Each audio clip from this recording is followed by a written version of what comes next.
how do people reach out to companies? It's either their phone, they send an email, or it's web chat with this feature list or this, what I typically tend to call then the Christmas wish list. People think about everything and they should have everything. Well, actually, it doesn't have to be all shiny. Let's start with the basics and get the basics right. And let's not forget about fundamentals, right? Exactly. And the fundamentals, and it's good that it's not us saying this, but it's actually a renowned organization like McKinsey saying this, that it's actually voice, web chat, email, and once you've got that covered, it's going to cover like, what, 80, 90, 95% of the interactions you have in your contact center? Welcome to Always On CXCX, the show for contact center and IT leaders.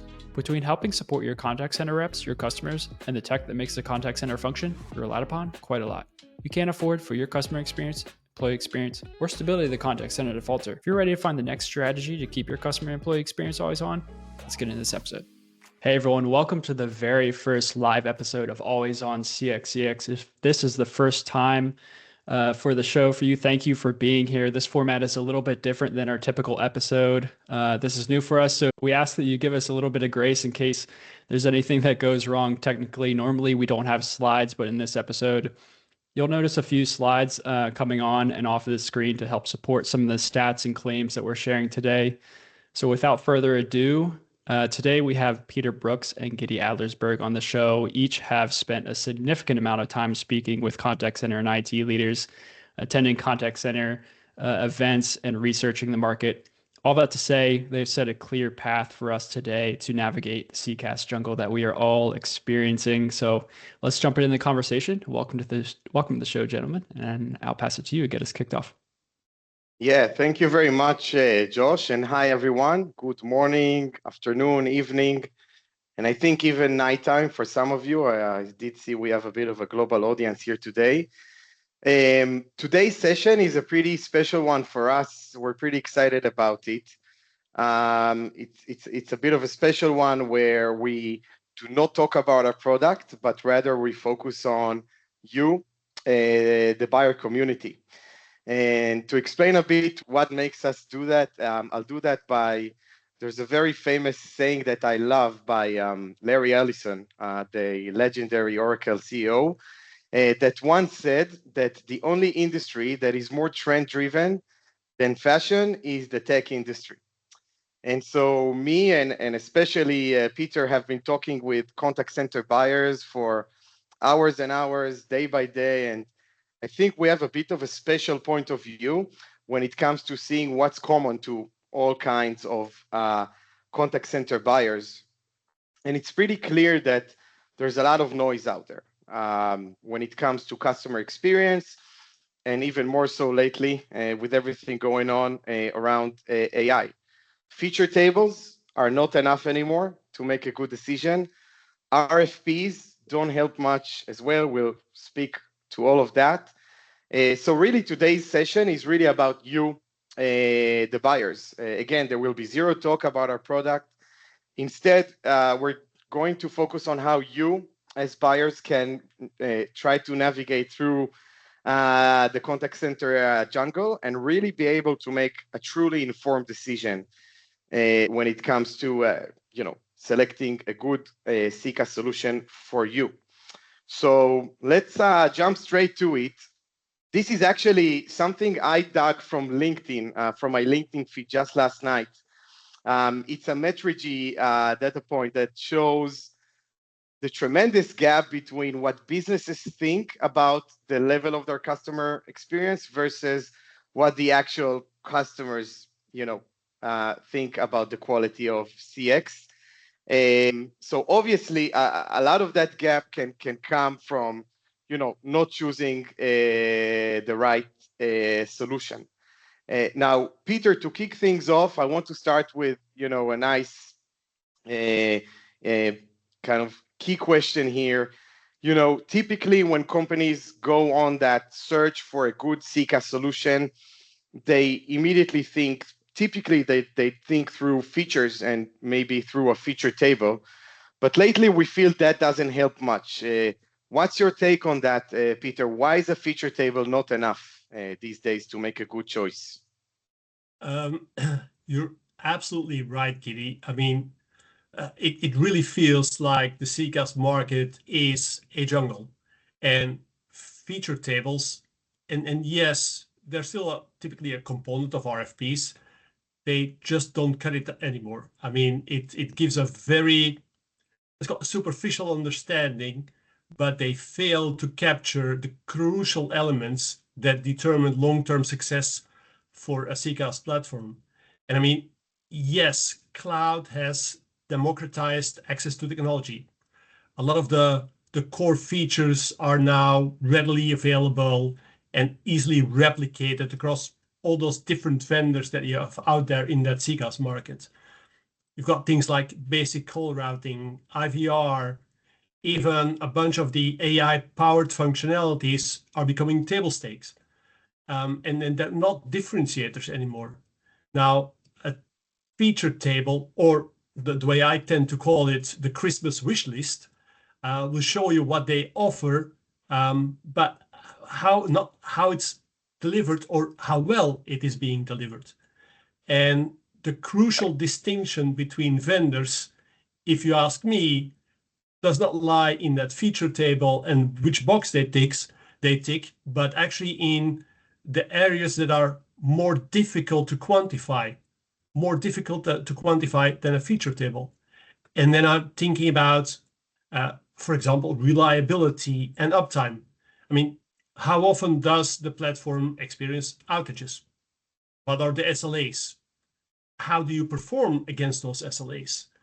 That's something you don't see in a feature table, and it's going to be impossible to capture that information on how robust the infrastructure is of that vendor, or how they work with disaster recovery, how their disaster recovery capabilities are.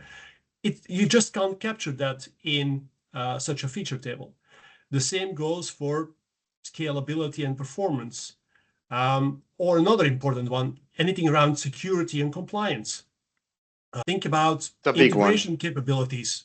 Yeah, security and compliance, absolutely a big one. Fully agree, Gidi. And then think about, as I just said, integration capabilities. Yes, we will see, and we will still see RFPs where you have this feature comparison. You've got a table. Do you tick the box, yes or no? And sometimes you can put a comment next to it. And everyone says yes, right? Typically, in a lot of cases, I have to agree. And it's marketing versus reality, right? You will find vendors that have great marketing that can paint a very rosy picture, and that will actually tick, as you mentioned, Gidi, all those boxes. But the proof in the pudding is in the eating, right? So how do they actually perform when we're not talking about the hype? So it's feature tables. It will give you the basics, but you need to look further than those basics and look at reliability, uptime, integration, security, and compliance, because that's what's going to make or break your decision, and going to give you the certainty that you have made the right choice for your new CCaaS. Absolutely, Peter. The way that I like to kind of recap that is, I like to talk about features versus the overall experience, right? And I think what you're saying here is that many things that we will be talking about later down this session, you're just not going to see them on a feature table. So we're going to go through them all. And these are really fundamental things that make up for the overall customer experience.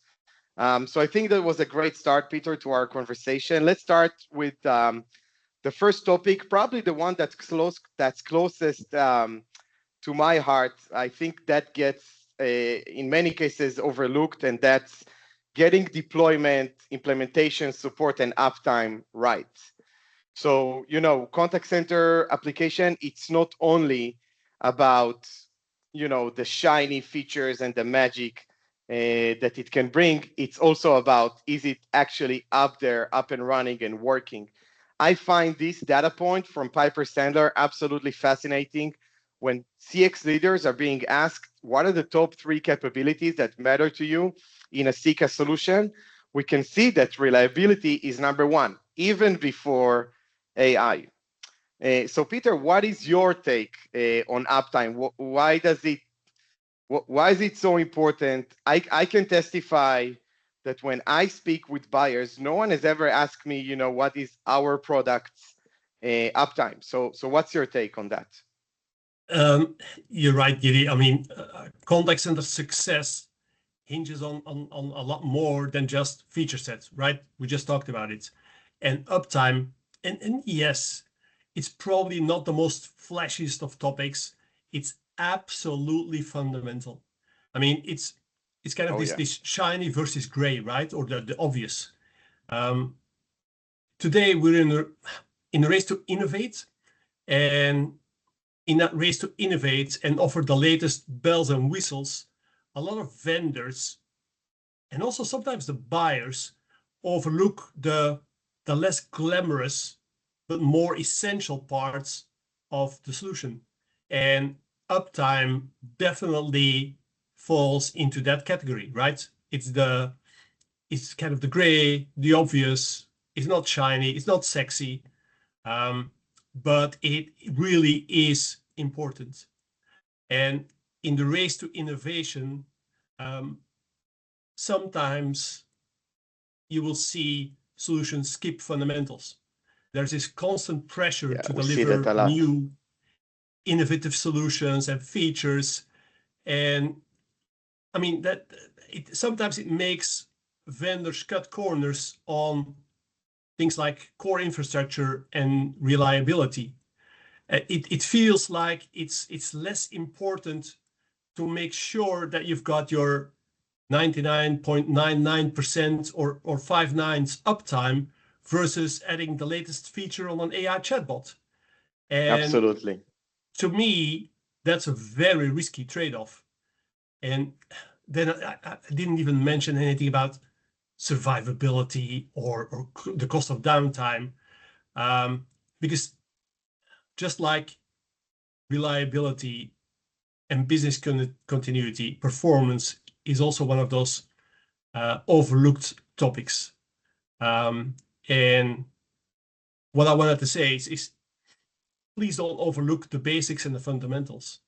Downtime can cost a lot, right? Don't only focus on the shiny new stuff. And I was just I talked about the uptime and how important that is. But if you look at that screen, it also says it has implementation uptime, right? In the top 3. How is that come? In that survey we showed, So where does that come from? How do you see that, Gidi? Yeah, so it is interesting, Peter, in that survey, and maybe Josh can bring that survey back up for us. We did see a very interesting leap in kind of the importance of smooth implementation in the latest survey compared to the surveys that came before it. Thank you, Josh. Yeah, so we can see reliability is number 1, AI is number 2, but all of a sudden implementation went straight into to number 3. And why is this happening? Well, Peter, you yourself talked about, how technology is becoming super commoditized with cloud. It's easier to bring a new CCaaS solution to the market, but are you experienced enough in being able to implement it, deliver it the right way, have a smooth experience when it comes to implementation? And I think we see a lot of CX leaders that, maybe went for a vendor that maybe did great marketing, and obviously we all want to do great marketing. But then when time comes to implement, can that vendor actually, provide a smooth experience around implementation? And I think we're seeing a lot of, especially newer vendors struggling around this area. So definitely a very interesting point to see implementation before something like, ticketing in system integration or pricing. Super interesting in my opinion. So yeah, Peter, that recaps the first topic. So moving on straight to the second one, UC and CC consolidation, the convergence of contact center and unified communication. It's not new. We've been talking about this for, the industry has been talking about this for a good 2-3 years by now. And there's the good old notion of, bring everything to one platform, be able to bring back office experts to a service workflow. So outside of, these two kind of siloed platforms that can come together to a single platform from a technical standpoint, what is, in your view, Peter, the impact of this consolidation on the overall customer experience? What's your take on that? You're right to point out that UC and CC convergence goes beyond just how the technologies are being built. And it actually, if you ask me, it fundamentally reshapes customer experience. And as AI adoption increases, so does consolidation.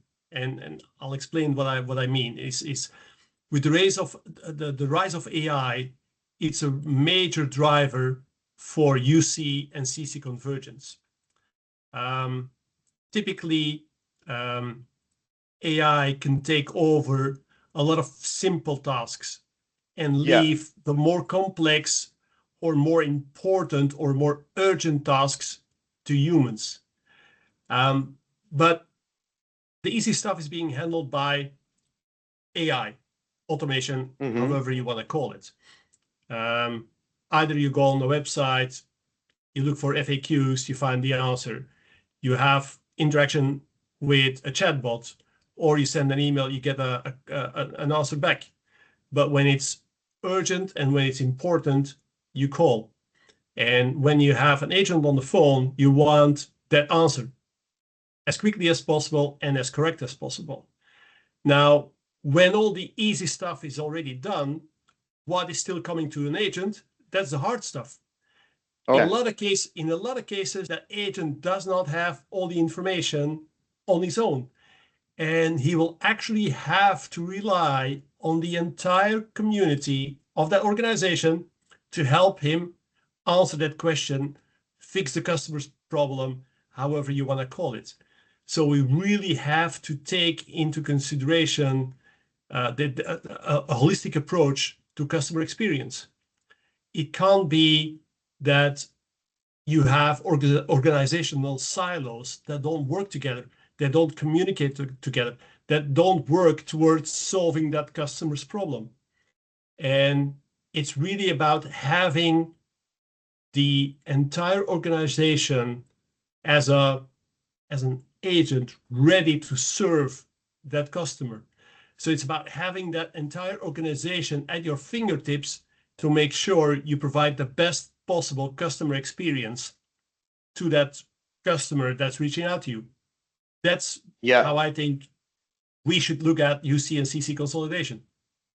Yeah, Peter, I think that's a great way to put it. I can testify, we obviously serve customers here in AudioCodes regardless of a specific product. And I can safely say that, when something makes its way to us as business lines beyond the first tier of support, it is by definition a more complex scenario.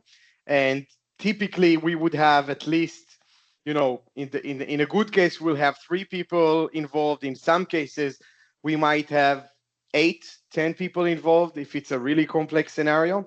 And yeah, I can see what you mean when, as AI takes on more the simple tasks, you need more people to be able to take on the complex tasks, and UC and CC consolidation can help a lot with that regards. So yeah, that's great, Peter. Thank you. And so obviously, third topic, one that we can never ignore when making a good choice around CCaaS is CRM integration. Everyone says your service experience is only as good as the actual data that it's connected to, right? Your contact center solution. Now, for me, the interesting thing is when we look at the CRM space and the market share, it's really interesting because it's super fragmented. Yes, we have a few big ones. We have Salesforce, we have ServiceNow, we have Dynamics, we have a few other, big ones, familiar ones. But really, when we look at the other kind of half of the CRM space, it's made up of hundreds, if not thousands, of different CRM solutions. Now, when it comes to a CCaaS solution, sometimes we're seeing CCaaS vendors take what we call a vendor-specific approach, meaning they tailor, a very rich experience, but focused on fewer CRMs. And on the other hand, we also see other vendors take a more open approach of an API-based CRM integration. So, Peter, what is for you kind of the trade-off between these two approaches, the vendor-specific approach to like an open API approach for CRM integration? Oh, this actually is a topic that we literally every customer conversation we have. It's a deep dive on this specific subject, right? Absolutely. And it's obvious why. I mean, a contact center's effectiveness is really deeply tied to what I would call the data connections, and choosing between a vendor-specific and an open integration actually is a strategic decision that has long-term implications. And if you look at these vendor-specific integrations that are typically tied to a very specific CRM, they have some advantages, right? I mean, because they're custom built, they're tested, etc. In a lot of cases, it's going to be relatively simple to implement. They are designed to work together. It should, at least in theory, lead to a faster deployment and a potential lower initial setup cost. And because they're built together, you typically also can say it's kind of a single vendor accountability. It should make it easier in case something goes wrong when you need to raise a ticket, for example. Now, there are some significant disadvantages to these vendor-specific integrations as well. I mean, if you go for a specific integration with, let's say, Salesforce, but in 3 years from now, you no longer want Salesforce because your enterprise says, well, if I look at my business needs, we have a solution that's better suited to serve those business needs. And it may not be one of those big ones, because especially the CRM market, it's very top heavy, right? With a few major players. Oh, yeah. If we see these vendor-specific integrations, that's typically with those major players. So imagine you've done this, and then all of a sudden, you, as a company, you realize that you're better off with one of those smaller players. And you literally have got hundreds, if not thousands of these ones, right? So are you going to have the same integration? Probably not. So it actually limits your choice in terms of CRM or other applications. You potentially get yourself into a vendor locking, right? Because switching CRM, as I just explained, it can become complex and expensive. And so even if that initial implementation was relatively easy and relatively cost effective, longer term, it might cost you. And that's where then, on the opposite, you've got these open integrations that are based on APIs and standard protocols. That gives you a lot more flexibility because I can, and then actually, now that I think about it, we started off as CRM, right? But actually, it's not just about CRMs. There's a lot more of these data sources that you want to connect into. Exactly. Maybe you've got your CRM, but you may also have a ticketing system. the service navs or the top desks or whatever you have out there in the markets, you may have a department that is actually doing arranging your travel, that has a specific application that they need to work in. You may have different departments that have different CRM platforms because they've got different business needs. So having the flexibility to kind of integrate with whatever is out there based on standard protocols and APIs gives you a lot more flexibility. It also reduces potential vendor lock-in, right? Because you can easily switch if the integration is done on APIs and a standard protocol. Switching from one application to the other is going to be relatively easy and relatively cost-effective as well.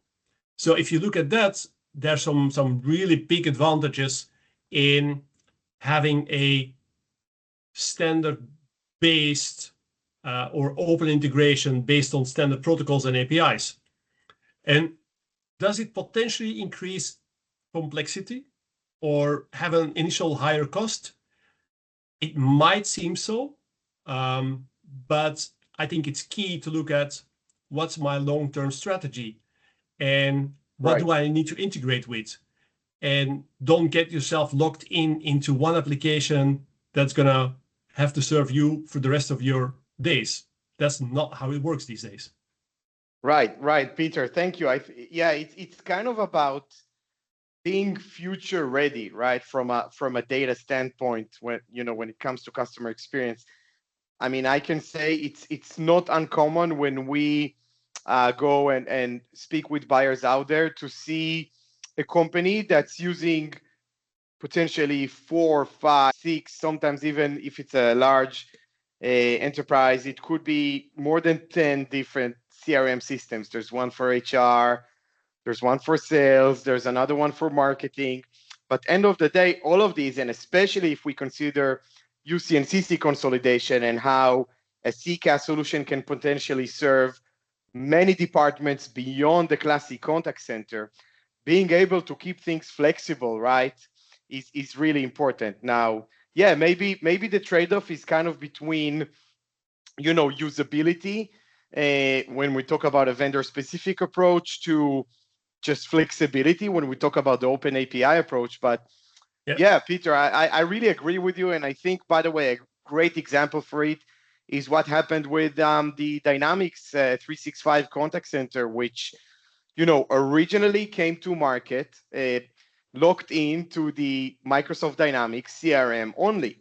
But back in June 24, Microsoft announced that they are going to open it to any CRM. And ever since then, we're hearing many more customers looking at Dynamics. So I think that speaks for itself when it comes to maybe giving the open API approach somewhat of a higher priority. I think that Dynamics example is a really good one and a key example, Gidi. Awesome. So Peter, we're well in the jungle. We went through 3 topics already. We're now into the 4th topic, which there's no escape from. It has 2 letters and it starts with A. Peter, can you guess what that is? Oh God, not again. Sorry, again, AI. So, I think one very interesting aspect of AI is, I think especially when GPT came out and, we're all seeing the really powerful impact of large language models that, what that can bring to customer experience, everyone thought of that, kind of the god of customer experience bot that can answer every question to every customer any day, anytime. I think these days, buyers are becoming a bit more conscious about the fact that, yes, AI is going to do a lot, but maybe a safer way to get going with AI is to first actually adopt it from the agent side, rather from the customer side or putting up a customer-facing AI solution. So, Peter, what for you is the right way to think about AI in a contact center? How can buyers not, avoid falling for hype over, substance when it comes to AI in customer experience? Well, let me start with saying that you're absolutely right when you say AI is the buzzword in the contact center space, right? Especially since, November 22, I think, with ChatGPT, when that came to market. Yeah. Now, there's a lot of buzz in the industry around AI, especially now these days. Think about agentic AI. Everybody was talking about OpenAI, and then all of a sudden there were the Chinese that wanted to come and play along. Yeah. So DeepSeek. there's a lot of buzz around it. But the question is, what's the practical application and where you can find value for your specific use cases? And sometimes there's a big gap in between the buzz and the practical applications. And I think it's important to distinguish between AI that's designed for let's call it customer self-service, and AI that is going to help empower agents. And well, customer-facing AI, think about the conversational AI, the conversational IVRs, but especially the virtual assistants, right? And when we at AudioCodes started talking about this with our customers in the beginning, a lot of them were focusing on virtual agents. So actually the customer-facing solutions. Yeah.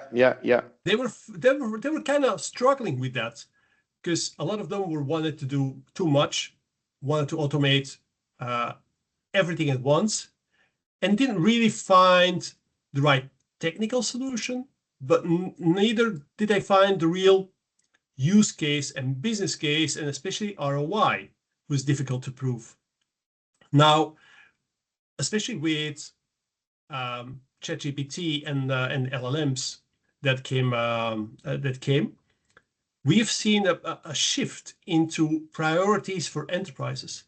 And instead of focusing on that customer-facing AI, a lot of focus now today first goes to this agent assist AI, where they try to empower agents. And there's some basic examples that will show you why. And it's take call summarization. Every agent that's a big contact one. That's a popular one. Is going to write his summary right after his call. If you can take that away and have that done by AI, save it, and have it for future reference, perfect. The same goes for assisting agents and having a pop-up with the best possible answer. It's going to help your agent to become more effective. Every customer gets the same answer every time he calls. And it's a safe option to start because you control it a lot better because it's internal.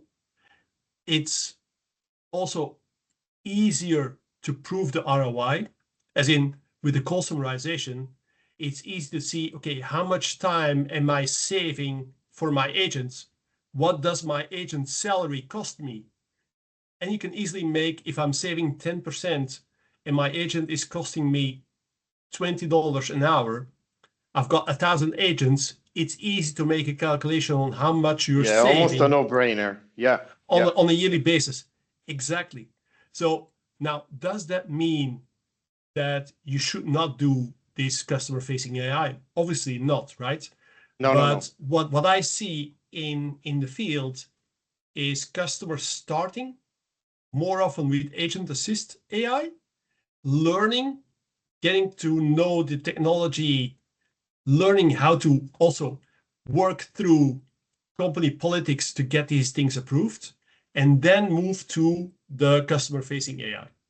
Yeah, I was gonna say, I don't think we have legal people in today's session, but especially when it comes to the predictability aspect of AI, we've all seen stories like the Air Canada story where, AI can sometimes get things wrong, and to put that in front of a customer might be tricky.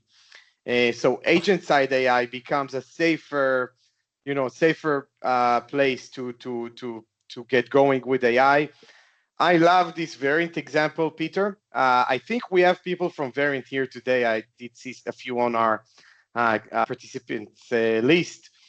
This is one of my favorite examples, Peter, because this is not even like AI. It's such a gray example, but it's like AI does so much here.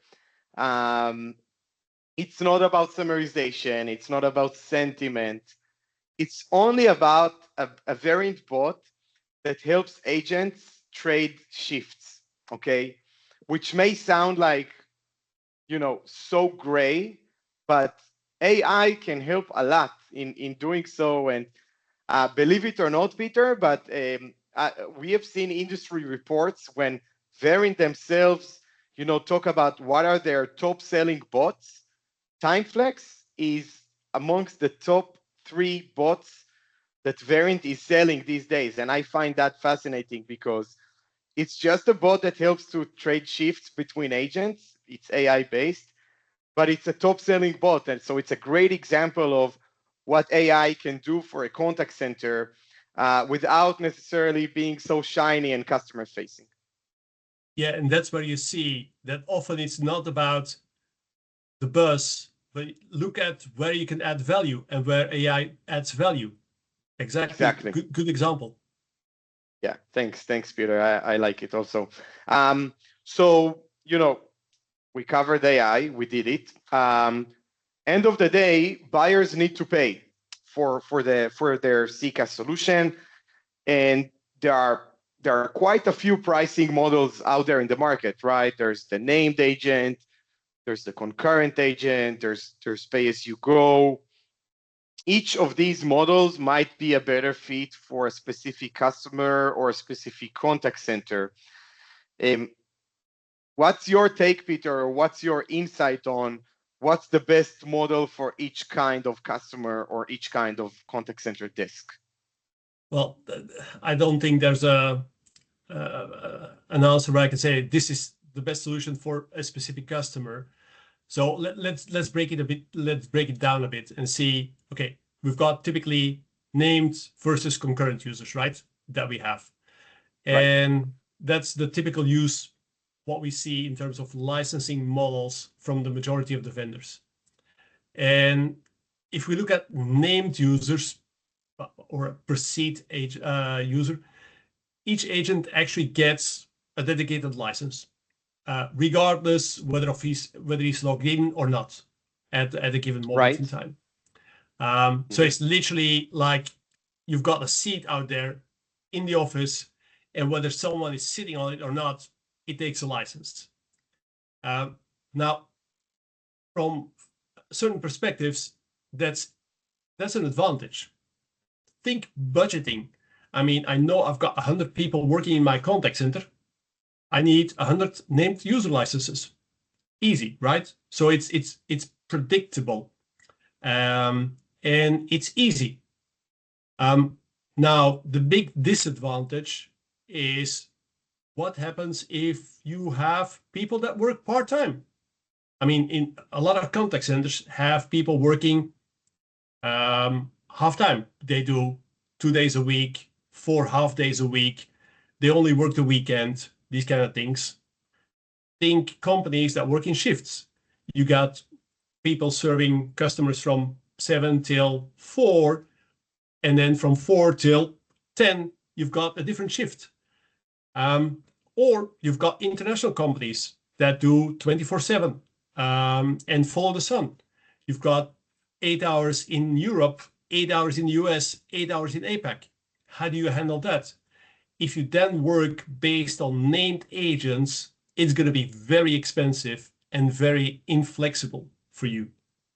And That's typically when people started to shift to concurrent users, where you actually pay for the maximum number of agents that are logged in simultaneously on that platform.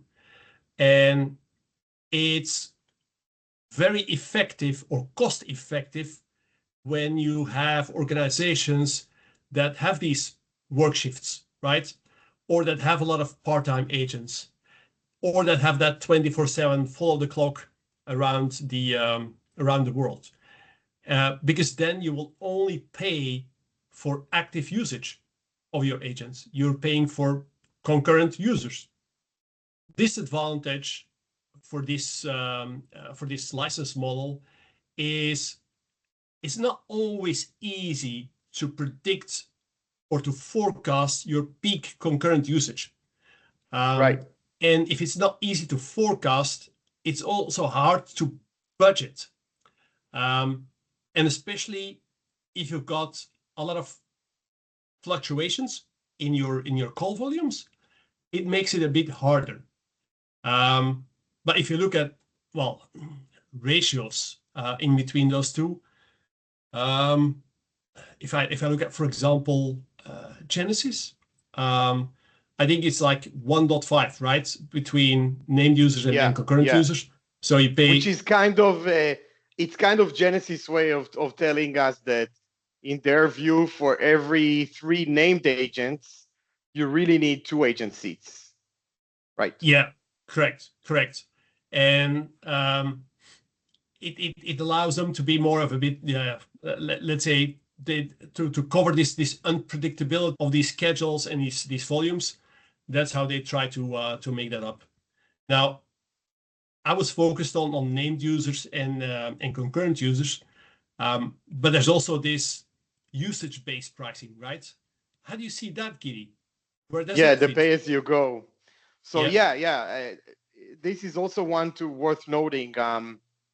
I'll say that for the named versus concurrent, I almost think about it like, imagine, Peter, that you bought a car that only you can drive, but not your wife, right?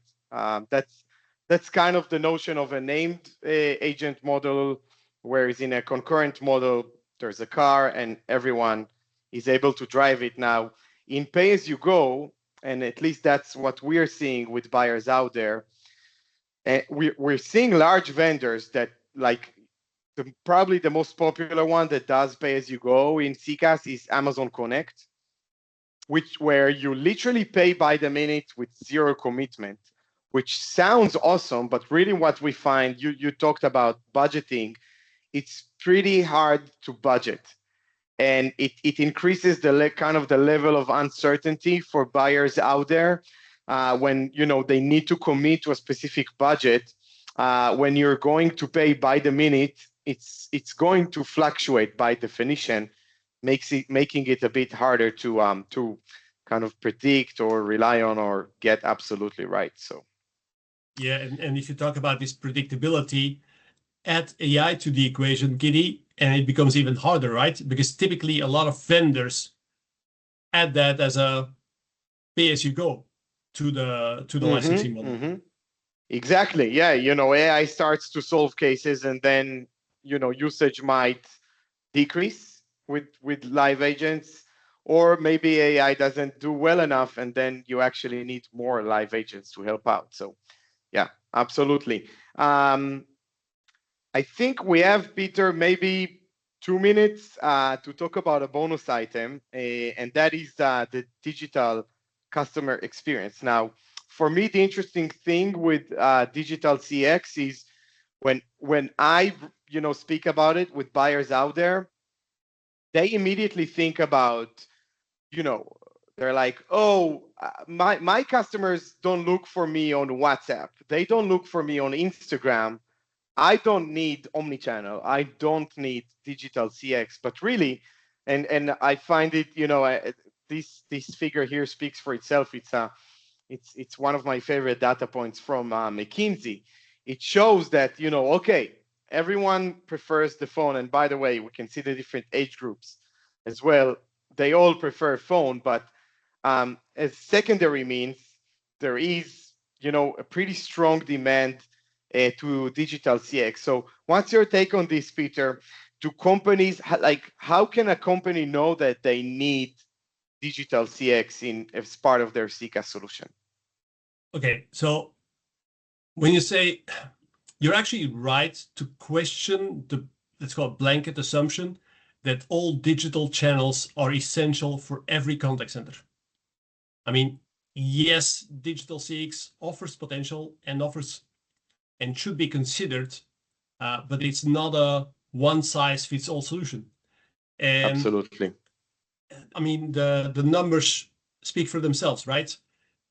How do people reach out to companies? It's either they phone, they send an email, or it's web chat.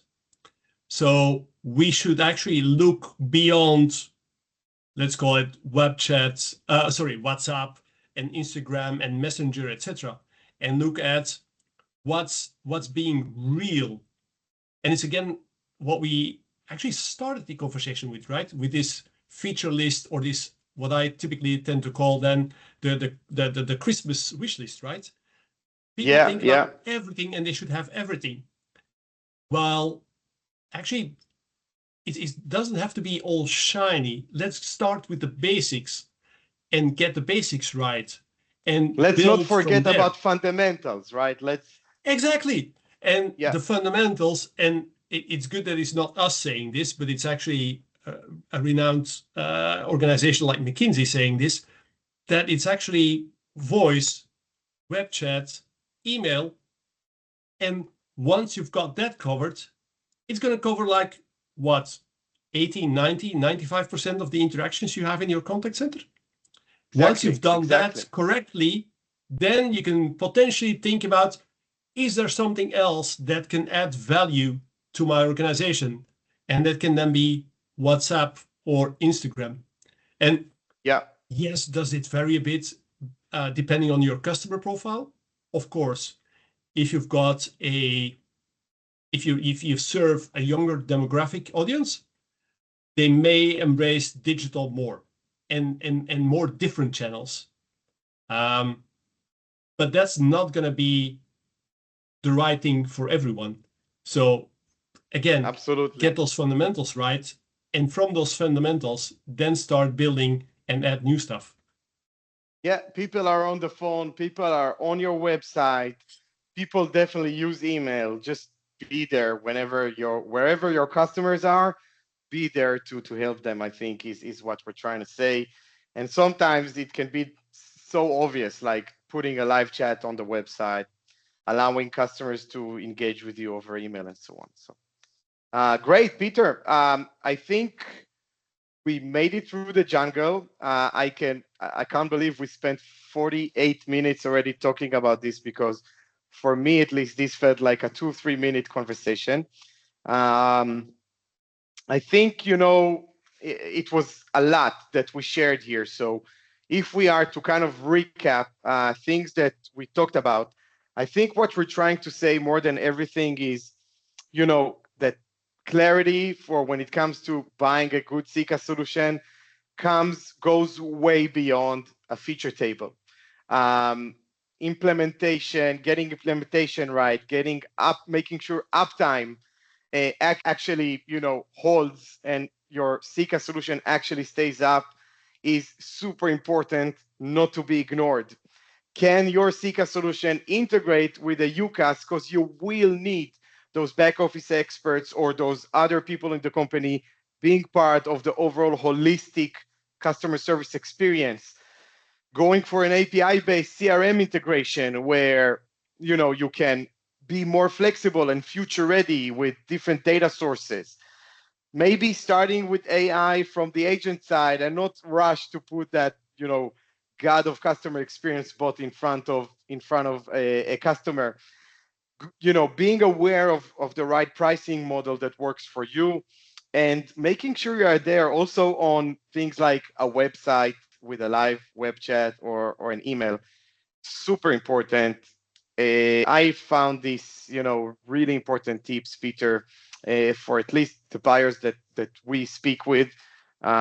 This is so important. So to the audience, thank you for sticking with us. I hope this session helped you to have a bit to navigate through the CCaaS jungle. And just like any jungle out there, As long as you're aware of what's around you and you know where you're going, it can actually be a pretty nice journey. So thank you, and I'm going to pass it back to Josh to wrap it up. All right. I think that's a wrap. Thank you, Gidi and Peter, for the conversation. And thank you all for coming to the first live show of Always on CXCX. We'll be sharing the video and audio recording in the coming days. If you're not familiar with Always on CXCX, the podcast and the community, it's a community of over 40,000 UC and contact center leaders, telecom partners, and Microsoft Teams professionals. Every 2 weeks, we release a new podcast episode. Every month, we send a newsletter dedicated to expert interviews similar to this one, practical advice related to customer experience, upcoming events, product updates tied to Microsoft Teams, CCaaS. There's a link in the Q&A to join this free community. Feel free to go there and just put in your name and email. But that is it for today, and we'll see you in the next one. Thank you for listening to this episode of Always on CXCX. If you learned one thing from this episode, we'd appreciate if you'd subscribe and follow us on your favorite podcast platform. If you're using Microsoft Teams and are looking to integrate a contact center, consider trying Voca for free for 30 days. Voca is built on Microsoft Azure, meaning your customer interactions start, stay, and end with the same reliability and 5.9 uptime as Microsoft Teams. Just Google AudioCodes Voca or find the link in the show notes. Thank you again for tuning into this episode of Always on CXCX. We'll see you in the next one.